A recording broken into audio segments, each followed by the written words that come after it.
اگر اس طرح جمہوریت چل سکتی ہے، آپ فوج کو گالی دیں، آپ عدلیہ کو گالی دیں، جو فوج اور عدلیہ کو گالی دے وہ غدار ہے، وہ آئین کا دشمن ہے، اور آپ چاہتے ہیں ایسی جمہوریت چلے۔ دیکھیں شیخ صاحب، اگر آپ کہیں اگر آپ عدلیہ کو اور فوج کو للکاریں تو کیا اس کو ایکسپٹ کرنا چاہیے؟ چلے میں اور آپ تھوڑی دیر خاموش رہتے ہیں اور ہم سنتے ہیں کہ آپ خود عدلیہ اور فوج کے بارے میں کیا رائے رکھتے ہیں۔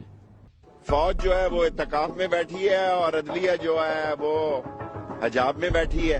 مجھے تو ڈر لگ رہا ہے کہ اگر فوج نے اسی طرح ستو پیے رہے تو یہ تو ججوں کے گھروں کے اوپر آ جائیں گے۔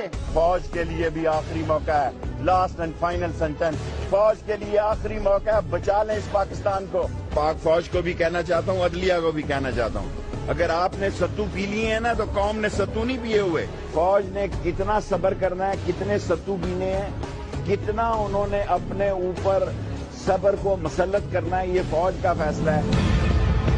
فوج والوں اور عدالت والوں، اگر آپ نے چوڑیاں پہن لی ہیں، اگر آپ سے یہ نامعقول قسم کا اور نااہل قسم کا انسان آپ کی رینج سے باہر ہے تو پھر لیٹ دی ٹائم کم۔